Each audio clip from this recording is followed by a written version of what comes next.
السلام علیکم ورحمۃ اللہ وبرکاتہ۔ اعوذ باللہ من الشیطان الرجیم، بسم اللہ الرحمن الرحیم۔ فَأَعِينُونِي بِقُوَّةٍ أَجْعَلْ بَيْنَكُمْ وَبَيْنَهُمْ رَدْمًا۔ قرآن حکیم کے 16ویں پارے سے 5 پیغامات پیش خدمت ہیں۔ 16ویں پارے کے اندر ہمارے اور آپ کے لیے سب سے پہلا میسج یہی ہے، الامور الکبار تواجہ بالتعاون بین الناس۔ بڑے بڑے امور، بڑے کام لوگوں کے تعاون کے محتاج ہوا کرتے ہیں۔ سماج اور سوسائٹی لیول پر اگر آپ کوئی بڑا کام کرنا چاہتے ہیں تو اس کے اندر سماج اور سوسائٹی کے سارے لوگوں کو مل کر کے حصہ لینا پڑے گا۔ اور اس کی زندہ جاوید مثال خود آپ کی یہ مسجد دارالسلام ہے۔ ایک دور تھا کہ یہاں پر اپنی جماعت کی مسجد نہیں تھی۔ کچھ لوگوں کو اللہ تبارک و تعالیٰ نے توفیق دی، اور آپ سب جانتے ہیں کہ کوئی ایک شخص کھڑا ہو کر کے اتنی بڑی مسجد تعمیر نہیں کروایا ہے۔ اس میں بہت سارے لوگوں نے اپنے اپنے اعتبار سے حصہ لیا ہے۔ کسی نے مال کی قربانی دی، کسی نے جسمانی اعتبار سے قربانی دی، کسی نے پاور کے اعتبار سے مسجد کا سپورٹ کیا۔ تو اگر کوئی بڑا کام کرنا چاہتے ہیں تو اس کے اندر لوگوں کے تعاون کی ضرورت ہوتی ہے۔ ایسے ہی ہندوستان لیول پر بہت سارے ادارے چلتے ہیں۔ اب ایک ادارہ جہاں پر تقریباً 20 ٹیچر پڑھانے والے ہیں، 200 طلبہ وہاں پر زیر تعلیم ہاسٹل میں رہتے ہیں۔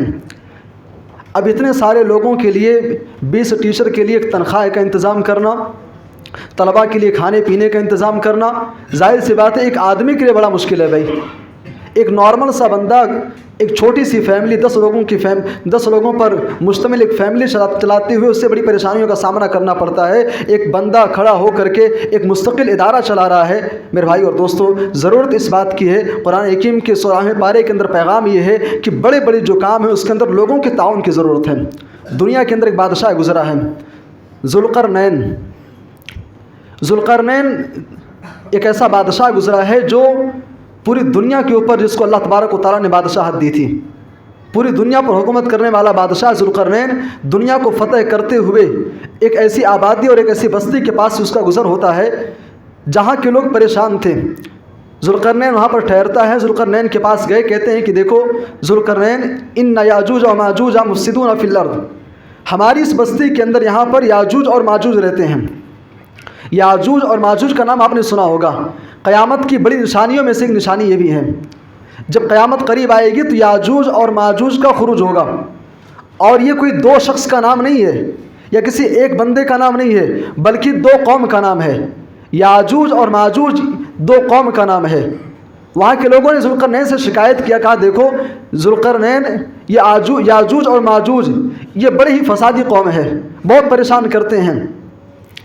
اس موقع پر ان لوگوں نے ذوالقرنین سے کہا کہ ایسا کرو، ہمارے اور ان کے درمیان کوئی ایسی دیوار بنا دو جو ہمارے اور ان کے درمیان کیا ہے کہ حد فاصل ہو، ہم تک وہ نہ پہنچ سکیں۔ اس موقع پر پوری دنیا پر حکومت کرنے والا بادشاہ ذوالقرنین لوگوں کے سامنے کیا کہتا ہے، فَأَعِينُونِي بِقُوَّةٍ، اے لوگوں تم میری مدد کرو، بِقُوَّةٍ، اپنے طاقت کے ذریعے سے۔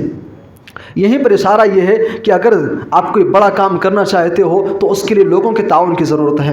بہرحال اس کے بعد تفصیل کا واقعہ ہے کہ دیوار بنائی گئی اور سیسا پلائی ہوئی دیوار بنا دی گئی، اور ذوالقرنین نے یاجوج اور ماجوج ان کی پوری قوم کو اس دیوار کے پیچھے قید کر دیا، اور آج بھی وہ قید ہیں۔ جب قیامت قریب آئے گی تو دنیا کے اندر ان کا خروج ہوگا۔ بہرحال پہلا پیغام ہے۔ اسی طریقے سے دوسرا پیغام یہ ہے، علیک ببذل السبب ثم تتوکل علی اللہ۔ آپ کوئی کام کرنا چاہتے ہیں تو آپ سب سے پہلے اسباب کو اختیار کیجئے، اس کے بعد اللہ کی ذات پر بھروسہ کیجئے۔ توکل اللہ، اللہ پر اعتماد ہونا چاہیے، اللہ پر یقین ہونا چاہیے۔ لیکن اعتماد اور یقین کا درجہ بات کا ہے، پہلے آپ اسباب کو اختیار کیجئے۔ اب مثال کے طور پہ آپ کے پاس 10,000 روپیہ ہے بھائی، اب آپ مسجد میں یہیں پر رکھ دیے، مسجد کا دروازہ کھول دیے ہیں، اور آپ یہ کہتے ہیں کہ اللہ کے گھر میں اللہ کے بھروسے پر میں پیسہ چھوڑ کر کے جا رہا ہوں۔ اللہ کی ذات پر بھروسہ کرنے کا یہ معنی نہیں ہے بھائی۔ آپ بھروسہ کیجئے لیکن اسباب کو اختیار کیجئے۔ 16ویں پارے میں اللہ تبارک و تعالیٰ نے عیسیٰ ابن مریم، عیسیٰ علیہ السلام کی والدہ مریم علیہ السلام کا ذکر کیا ہے۔ مریم علیہ السلام جب وہ حمل سے ہوئیں، ظاہر سی بات ہے شادی نہیں ہوئی تھی، جب حمل سے ہوتی ہیں بیت المقدس سے نکل کر کے ایک آبادی میں چلی جاتی ہیں، حاملہ ہیں، گربھ ہوتی ہیں، اور آپ جانتے ہیں کہ ایسی عورت جو پریگننٹ ہوتی ہے وہ مرحلہ بڑا ہی نازک ہوتا ہے. اس موقع پر قرآن حکیم کہتا ہے کہ ایک انسان جو ہے، ایک انسان کی فطرت یہ ہے اسے کھانا چاہیے، اسے پانی چاہیے. حضرت مریم علیہ السلام کو کھانے کی ضرورت ہے، پانی کی ضرورت ہے. قرآن کہتا ہے وَهُزِّي إِلَيْكَ بِجُزْءٍ النَّخْلَةِ، اللہ کی طرف سے حکم یہ ہوا، وہی یہ کی گئی ان کی طرف کہ اے مریم جس کھجور کے درخت کے سائے میں تم بیٹھی ہوئی ہو اس کی ٹہنی کو ہلاؤ، تساقط علیک رطبا جنیہ، وہ کھجور کا درخت جو ہے تمہارے اوپر تازہ تازہ کھجوریں گرا دے گا، اور اس کے نیچے اللہ تبارک و تعالیٰ نے تمہارے لیے پینے کا بھی انتظام کر دیا ہے. کہنے کا مطلب یہ ہے حضرت مریم علیہ السلام اس کنڈیشن میں ہیں، اس کے باوجود بھی اللہ چاہتا تو ڈائریکٹ ان کو روزی دے سکتا ہے، اللہ اس بات پر قادر ہے، لیکن اللہ نے ڈائریکٹ روزی نہ دے کر کے ان کو یہ حکم دیا گیا کہ اسباب کو اختیار کرو اور اللہ کی ذات پر اعتماد کرو، تمہارے کھانے پینے کا انتظام ہو جائے گا. کہنے کا مطلب یہ ہے کہ اللہ کی ذات پر بھروسہ ضرور کیجئے لیکن اسباب اختیار کیجئے. بھائی آج ہندوستان لیول پر ہمارے جو حالات ہیں، ابھی آج جامعہ دارالعلوم یوسف پور کے استاد سے ملاقات ہوئی، انہوں نے بتایا کہ یو پی کے اندر جتنے سرکاری ادارے ہیں بلکہ جتنے مدارس ہیں، جتنی دینی درسگاہیں ہیں، گورنمنٹ کی طرف سے یہ بل پاس کیا گیا ہے کہ یہ سارے کے سارے ادارے غیر قانونی ہیں، سب کو ختم کر دیا جائے. کچھ اس طرح کی باتیں انہوں نے بتائی. میرے بھائی اور دوستو، ایسی کنڈیشن میں یقیناً ہمیں اللہ کی ذات پر بھروسہ ہونا چاہیے. ہمارے ایمان کا حصہ ہے کہ اللہ کی ذات پر بھروسہ کریں، لیکن یہ سچویشن آخر کیوں آئی، آخر یہ حالات ہمارے سامنے کیوں آ رہے ہیں، ہمیں اس کا ڈٹ کر کے سامنا کرنا پڑے گا. ہمیں قانونی طور پہ اپنے آپ کو مضبوط بنانا پڑے گا، ہمیں اور آپ کو سیاسی اعتبار سے مضبوط ہونا پڑے گا. بھائی اگر ہم سیاسی اعتبار سے مضبوط نہیں ہیں، قانونی اعتبار سے ہمارے پاس پاور نہیں ہے تو ہم کچھ نہیں کر سکتے ہیں. بہرحال اگر آپ بقا چاہتے ہیں، اللہ کی ذات پر بھروسہ ہونا چاہیے، لیکن اس کے لیے اسباب اختیار کیجئے. اللہ تبارک و تعالیٰ کی ذات ہی آپ کو کھلانے والی ہے، لیکن اس کا یہ مطلب نہیں ہے کہ ہاتھ پیر باندھ کر کے گھر کے اندر بیٹھ جاؤ، محنت نہ کرو. محنت کرو، اس کے بعد اللہ تبارک و تعالیٰ کی ذات پر یقین رکھو کہ اللہ کی ذات ضرور کھلائے گی. بہرحال اور آگے بڑھیں. تیسرا میسج یہ ہے کہ جب آپ کوئی کام شروع کریں تو اللہ تبارک و تعالیٰ سے آپ توفیق مانگیں. 16ویں پارے میں اللہ تبارک و تعالیٰ نے حضرت موسیٰ علیہ السلام کا واقعہ بیان کیا ہے. حضرت موسیٰ علیہ السلام کو جب نبی بنایا گیا، اللہ نے کہا موسیٰ تم فرعون کے پاس جاؤ اور فرعون کے سامنے توحید کی بات پیش کرو. حضرت موسیٰ علیہ السلام نے اس موقع پر اللہ تبارک و تعالیٰ سے کہا رب اشرح لی صدری ویسر لی امری واحلل عقدۃ من لسانی، اے پروردگار اشرح لی صدری، میرے سینے کو تو کھول دے، ویسر لی امری، میرے اس معاملے کے اندر تو آسانی کا معاملہ فرما، میری زبان کے اندر جو لکنت ہے، بولنے میں بات رکھنے میں جو پریشانی ہو رہی ہے وہ گرہ تو کھول دے. جب بھی آپ کوئی کام کرنا شروع کریں تو اللہ سے توفیق مانگیں کہ اللہ یہ کام میں کرنے جا رہا ہوں، اس کام کے اندر تو اپنی خصوصی رحمت، خصوصی مدد نازل فرما تاکہ بہترین طریقے سے کام میں کر سکوں. اور آگے بڑھیں. 16ویں پارے کے اندر ہمارے اور آپ کے لیے چوتھا میسج یہ ہے کہ مناظرہ کرنا شرعی طور پر جائز ہے. آج آپ دیکھتے ہیں بہت سارے آج سوشل میڈیا پہ ڈیبیٹ ہوتے ہیں، مناظرہ ہوتا ہے. تو ڈیبیٹ کرنا، مناظرہ کرنا، اس کا ثبوت قرآن حکیم کے اندر موجود ہے. مشروعیت المناظرہ لاظہار الحق، حق کو ظاہر کرنے کے لیے، حق کو غالب کرنے کے لیے اور باطل کو ختم کرنے کے لیے ڈیبیٹ ہونا چاہیے، مناظرہ ہونا چاہیے. قرآن حکیم کے اندر اس کا ثبوت ملتا ہے. حضرت موسیٰ علیہ السلام نے جب فرعون کے سامنے توحید کی بات پیش کی تو توحید کی بات جب پیش کی گئی تو فرعون نے سرے سے انکار کر دیا، اور آخر میں طے یہ ہوا قال موعدکم یوم الزینہ، آخر میں یہ طے ہوا کہ یوم الزینہ کے دن مصر کے لوگوں کا ایک تہوار تھا، اس تہوار کے دن یہ طے پایا کہ اس تہوار کے دن کھلے میدان میں سارے کے سارے لوگ اکٹھا ہو جائیں، کھلے میدان میں وہاں پر اکٹھا ہو جائیں. موسیٰ بھی سامنے سے آئے اور فرعون بھی اپنے لاؤ لشکر کو اور اپنے جادوگروں کو لے کر کے وہاں پر حاضر ہوگا. ذرا پھر اس کے بعد بحث و مباحثہ جو بھی شکل ہوگی، پھر سارے لوگوں کے سامنے یہ فیصلہ کیا جائے گا صحیح کون ہے، غلط کون ہے. تو مشروعیت المناظرہ لاظہار الحق، حق کو غالب کرنے کے لیے مناظرہ ہونا چاہیے، اور مناظرہ ہوا بھی. حضرت موسیٰ علیہ السلام میدان کے اندر موجود ہیں، فرعون کے جادوگر موجود ہیں.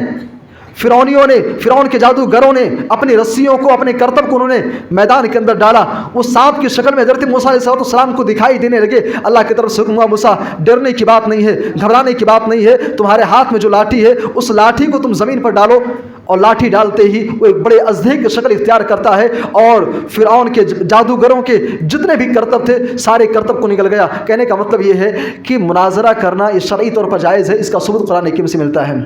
اسی طریقے سے 16ویں پارے کے اندر 5واں اور آخری پیغام یہ ہے کہ دنیا کے اندر بلکہ تاریخ کے ہر دور میں باطل کی سب سے بڑی پہچان یہ رہی ہے کہ جب باطل ہارنے لگتا ہے تو وہ اپنے طاقت کا، ناجائز طاقت کا استعمال کرتا ہے۔ باطل کی پہچان رہی ہے کہ باطل جب بھی ہارنے لگتا ہے تو وہ طاقت کا استعمال کرتا ہے، بدتمیزی پر اتر آتا ہے، گالی گلوچ دینے لگتا ہے۔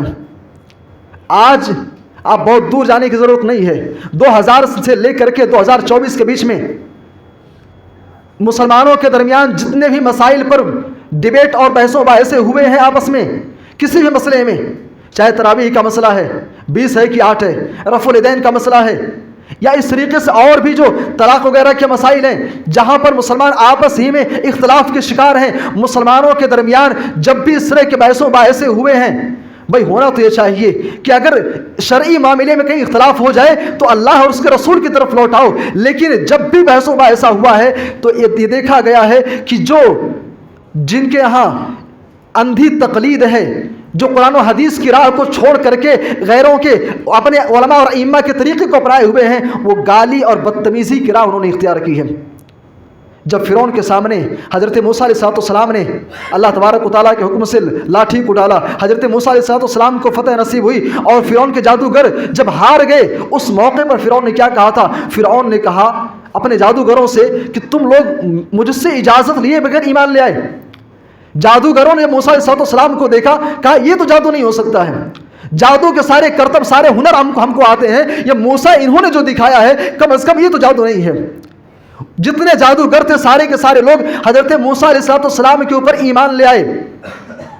موسیٰ علیہ السلام پر جب ایمان لے آتے ہیں، اس موقع پر فرعون نے کہا تم لوگوں نے مجھ سے اجازت لیے بغیر ہارون اور موسیٰ کے رب پر ایمان لے آئے ہو، فَلَأُقَطِّعَنَّ أَيْدِيَكُمْ وَأَرْجُلَكُمْ مِنْ خِلَافٍ، سنو میں تمہارا دایاں ہاتھ کاٹوں گا، بایاں پیر کاٹوں گا، اور اس کے بعد کھجور کے لمبے لمبے درختوں پر تم کو لٹکا دوں گا۔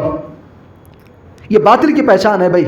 باطل جب ہارنے لگتا ہے تو وہ اپنی ناجائز پاور کا استعمال کرتا ہے، بدتمیزی پر اتر آتا ہے۔ اور اس کی ایک زندہ جاوید مثال میں آپ کو بتاؤں، ابھی ہفتہ 10 دن پہلے کی بات ہے، بہار کے رہنے والے ایک بھائی، انہوں نے حقیقت کے پردے کو جب چاک کر کے مقلدین کے سامنے، جب انہوں نے حقیقت کا پردہ چاک کر کے ان کے سامنے پیش کیا، ان کی طرف سے جو جواب آیا، مارنے کی دھمکی دی گئی۔ تم نے ایسا کیوں کہا؟ ہمارے امام صاحب سے تم نے تقلید کے درست ہونے کی دلیل قرآن حکیم سے کیسے مانگ لی؟ ہمارے امام صاحب نے تقلید کے صحیح ہونے کی قرآن سے دلیل نہیں دے پائے، اس وجہ سے گاؤں کے کچھ ایسے لوگ اس بندے کو مارنے کے لیے تیار ہو گئے، اور یہاں تک کہ پورے گاؤں کے اندر پورے گاؤں والوں کے سامنے تجھے جوتے سے ماریں گے۔ میرے بھائی اور دوستوں، کہنے کا مطلب یہ ہے کہ باطل کی یہ پہچان رہی ہے کہ جب وہ ہارنے لگتا ہے تو بدتمیزی پر، گالی گلوچ پر، مار پیٹ پر اتر آتا ہے۔ سامعین کرام، یہ چند باتیں تھیں، اللہ ہم سب کو کہنے سننے سے زیادہ عمل کی توفیق دے، آمین، تقبل یا رب العالمین۔